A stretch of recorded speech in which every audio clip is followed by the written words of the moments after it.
ಕೆಲವೊಬ್ಬರ ಜೀವನದಲ್ಲಿ ದೊಡ್ಡ ದೊಡ್ಡ ಕನಸಿರುತ್ತದೆ. ಹೊಡೆದ್ರೆ ಕೋಟೆನೇ ಹೊಡಿಬೇಕು, ಬೀಸಿದ್ರೆ ಸಮುದ್ರಕ್ಕೆ ಬಲೆಯನ್ನು ಬೀಸಬೇಕು ಅನ್ನೋ ಕಾನ್ಸೆಪ್ಟು ಸುಮಾರು ಜನರಲ್ಲಿ ಇರುತ್ತೆ. ಅದಕ್ಕೋಸ್ಕರ ಅವ್ರು ಏನು ಮಾಡ್ತಾರೆ, ಸರ್ವ ಪ್ರಯತ್ನಗಳನ್ನು ಮಾಡ್ತಾರೆ.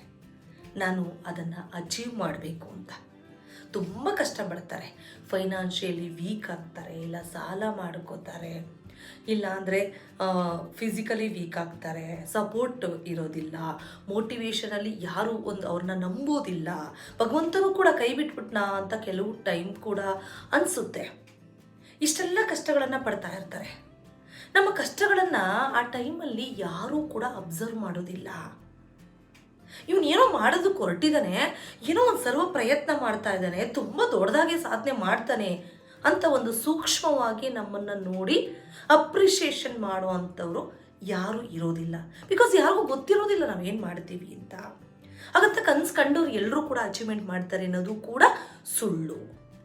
ಅದೇನೇ ಇರಲಿ, ಅಂತಹ ಎಲ್ಲ ಕಷ್ಟಗಳ ಮಧ್ಯದಲ್ಲಿ ನಮಗೆ ಸಮ್ಟೈಮ್ಸ್ ಏನಾಗ್ಬಿಡುತ್ತೆ, ಅಯ್ಯೋ ಇಷ್ಟೆಲ್ಲ ರಿಸ್ಕ್ ಬೇಕಿತ್ತಾ, ಯಾಕೆ ಇಷ್ಟೊಂದು ನಾವು ಟೆನ್ಷನ್ ತೊಗೋತಾ ಇದ್ದೀವಿ, ಅಲ್ಲ ದೊಡ್ಡ ಸಾಧನೆ ಮಾಡಿ ಏನಾಗಬೇಕಾಗಿದೆ, ಬೇಡ ಬಿಡು ಅಂತ ಅನಿಸ್ಬಿಡುತ್ತೆ. ಅಂದರೆ ಗಿವ್ ಅಪ್ ಮಾಡಿಬಿಡೋಣ ಅಂತ ಅನಿಸುತ್ತೆ.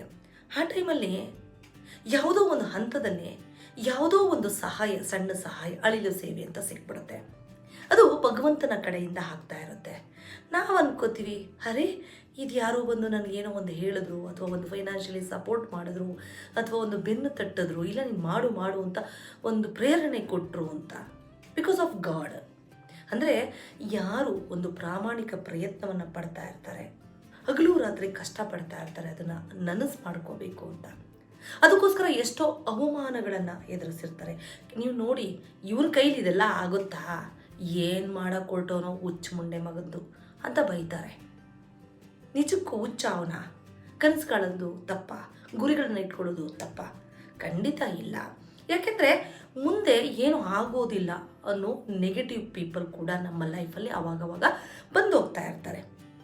ಆದರೆ ಭಗವಂತ ಮಾತ್ರ ಯಾವತ್ತೂ ನಮಗೆ ನೆಗೆಟಿವಿಟಿನ ಕೊಡೋದಿಲ್ಲ.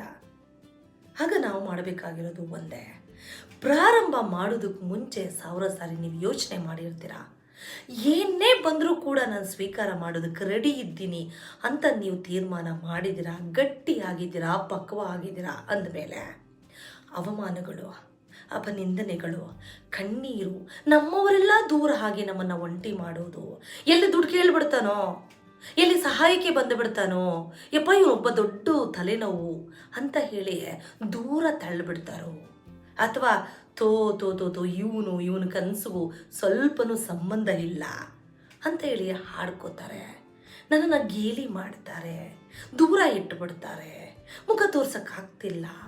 ಇವೆಲ್ಲವೂ ಭಗವಂತ ನಮಗೆ ಕೊಡುವಂತಹ ಪರೀಕ್ಷೆಗಳು, ಟೆಸ್ಟ್ಗಳು.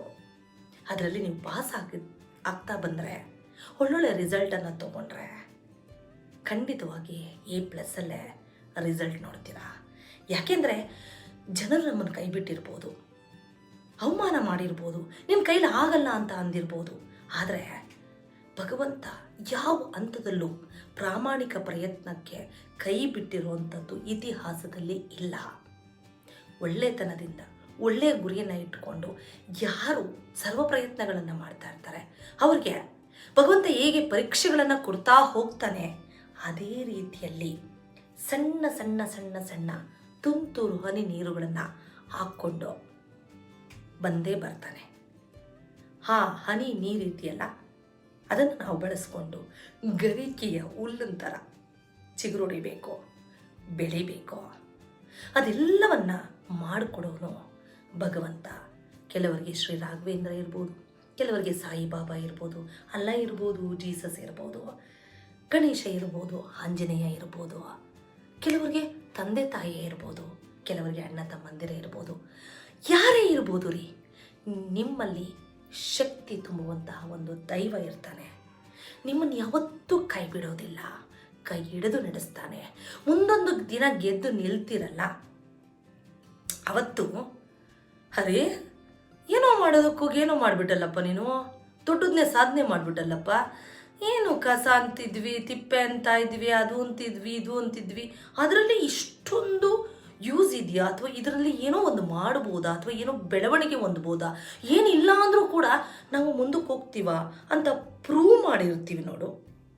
ಅವತ್ತಿನ ದಿನ ನಮಗೆ 4 ಜನ ಹೇಗೆ ಸಾಧ್ಯ ಆಯಿತು, ನಿಮ್ಮ ಸಾಧನೆ ಹೇಗಿತ್ತು, ನಿಮ್ಮ ಕಷ್ಟಗಳು ಹೇಗಿತ್ತು ಅಂದಾಗ ನಮ್ಮ ಕಣ್ಣಂಚಿನಲ್ಲಿ ನೀರು ಬರ್ತಾ ಇರೋದಿಲ್ಲ, ರಕ್ತನೇ ಸುರಿತಾ ಇರುತ್ತೆ. ಬಟ್ ಪಬ್ಲಿಕ್ಕಲ್ಲಿ ನಗಬೇಕಲ್ಲ, ನಗೆ ಹಾಡ್ತಾ ಇಂಟರ್ವ್ಯೂ ಕೊಡ್ತಾ ಇರ್ತೀವಿ. ಆದರೆ ಆ ಶ್ರಮದ ನೋವು, ಆ ಕಷ್ಟ ಮೆಲುಕು ಹಾಕಿ ನೋಡಿದಾಗ ನಾವು ಅನಿಸುತ್ತೆ, ಅರೆ ನನ್ನ ಲೈಫಲ್ಲಿ ಇಷ್ಟೊಂದೆಲ್ಲ ನಡೆದೋಯ್ತಾ, ಇಷ್ಟೊಂದು ಕಷ್ಟಗಳನ್ನು ಪಕ್ವತೆಯಿಂದ ಗಟ್ಟಿತನದಿಂದ ಎದುರಿಸಿ ಇವತ್ತು ಇಲ್ಲಿ ನಿಂತಿದ್ದೀನಾ ಅಂತ ನಮ್ಮ ಬಗ್ಗೆ ನಮಗೆ ಯಾವಾಗ ಪ್ರೌಡ್ ಫೀಲ್ ಆಗುತ್ತೆ, ಗರ್ವ ಹೆಮ್ಮೆ ಬರುತ್ತೆ, ಅವತ್ತು ನಮ್ಮ ಜೀವನ ಸಾರ್ಥಕ ಆಯಿತು ಅಂತ ತಿಳ್ಕೊಳ್ಳಿ. ಸಾಧನೆ ಇಲ್ಲದೆ ಸತ್ತರೆ ಸಾವುಗೂ ಕೂಡ ಅವಮಾನ. ಪಕ್ಷಿಗಳು ಮೊಟ್ಟೆ ಇಟ್ಟು ಮರಿಯನ್ನು ಹಾಕಿದಾಗ ತನ್ನ ಮರಿಗಳು ಹಾರೋದು ತನಕ ಬಿಡೋದಿಲ್ಲ, ಅವುಗಳ ಜೊತೆ ಕರ್ಕೊಂಡು ಹೋಗಬೇಕು, ಅವು ಹಾರಬೇಕು.